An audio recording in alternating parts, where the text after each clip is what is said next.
સાગબારા વિસ્તારમાં જંગલની જમીન પર ખેડાણ અને વાવેતરને લઈને વન વિભાગના કર્મચારીઓ અને સ્થાનિક આદિવાસી સમાજના આગેવાનો તથા ખેડૂતો વચ્ચે ગંભીર વિવાદોને ઉગ્ર ઘર્ષણ સર્જાયું છે।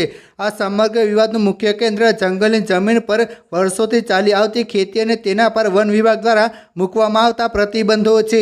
સ્થાનિક આદિવાસીઓનું સ્પષ્ટપણે કહેવું છે કે આ જમીન તેમના બાપદાદાના સમયથી ખેતી હેઠળ છે અને તેઓ પેઢીઓથી અહીં ખેડાણ કરતા આવ્યા છે, જ્યારે વન વિભાગ તેને ગેરકાયદેસર જંગલ વિસ્તાર ગણાવીને કાર્યવાહી કરી રહ્યું છે। વીડિયો અને ચર્ચા દરમિયાન બંને પક્ષો વચ્ચે કાયદેકીય હકો અને જમીનની માલિકીને લઈને તીખી બોલાચાલી થતી જોવા મળી હતી। ઘટના સ્થળે ઉપસ્થિત આદિવાસી આગેવાનો અને ખેડૂતોએ વન વિભાગની કામગીરી સામે રોષ વ્યક્ત કરતા જણાવ્યું હતું કે તેઓ છેલ્લા 2 મહિનાથી પોતાના ખેડાણ અને વાવેતરના હક માટે લડી રહ્યા છે। ખેડૂતોનો આક્ષેપ છે કે વનકર્મીઓ દ્વારા જબરદસ્તીથી તેમના ખેતરોના રોપા ઉખડી નાખવામાં આવે છે અને તેમને હેરાન કરવામાં આવે છે। આ બાબતે ચર્ચા કરતી વખતે એક તબક્કે સ્થાનિકો અને અધિકારીઓ વચ્ચે ઉગ્ર રકઝક થાય છે, જ્યાં ખેડૂતો કટાક્ષમાં કહે છે કે જો નુકસાન થતું હોય તો અધિકારીઓ જાતે જ બધું ઉખડી લે છે। વનકર્મીઓ તરફથી એવો પણ પક્ષ મૂકવામાં આવે છે કે ટ્રેક્ટરથી ખેડાણ કરતી વખતે અથવા કામ દરમિયાન અનિશ્ચિત રીતે થોડું ઘણું નુકસાન થતું હોય છે અને તેઓ માત્ર પોતાની સરકારી ડ્યુટી તથા કાયદાનું પાલન કરી રહ્યા છે।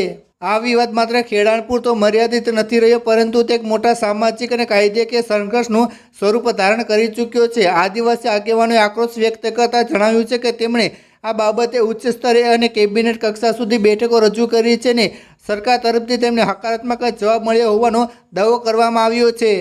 તેમ છતાં જમીન પર પ્રત્યક્ષ કાર્યવાહી અટકતી ન હોવાથી ખેડૂતોમાં ભારે અસંતોષ પ્રવર્તી રહ્યો છે। ખેડૂતોનું એમ પણ માનવું છે કે જો તેમને ન્યાય નહીં મળે અને તેમની ખેતી છીનવાઈ જશે તો તેઓ ઉગ્ર આંદોલન કરવા માટે અથવા તો મરણના પગલાં ભરવા માટે મજબૂર બનશે, કારણ કે આ ખેતી છે તેમનું અને તેમના પરિવારનું ગુજરાન ચલાવવાનું એકમાત્ર સાધન છે।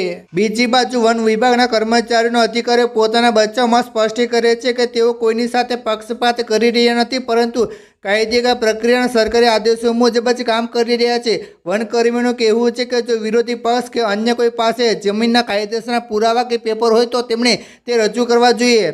અધૂરી કે કાગળ પ્રક્રિયા વગર જમીન પર કબજો જમાવવો યોગ્ય નથી। આ ચર્ચા દરમિયાન જમીનની માલિકીને લઈને બંને પક્ષો દ્વારા એકબીજા પર ગંભીર આક્ષેપો કરવામાં આવ્યા છે, જેમાં બહારના લોકોના હસ્તક્ષેપ અને રાજકીય સમર્થકોનો પણ મુદ્દો ઉછાળવામાં આવ્યો છે।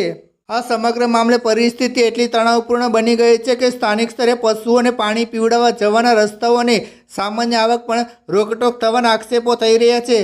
આદિવાસી મહિલાઓ અને આગેવાનોએ આશ્ચર્ય વ્યક્ત કર્યું છે કે પોતાના જે વતનમાં અને પોતાની જે જમીન પર જવા માટે તેમને રોકવામાં કેમ આવી રહ્યા છે ને જેણે સરહદ જેવું વાતાવરણ કેમ ઊભું કરવામાં આવ્યું છે। આ વિવાદનો અંત લાવવા માટે કાયદેસરના દસ્તાવેજો, લેખિત મંજૂરી અને વહીવટ સ્તરે સ્પષ્ટ થાય તેવી અત્યંત જરૂરી છે, જેથી વન વિભાગના અધિકારીઓ અને આદિવાસી ખેડૂતોના રોજીરોટીના અધિકારીઓ વચ્ચેના આ કોઈ સંઘર્ષ ઉકેલી શકાય।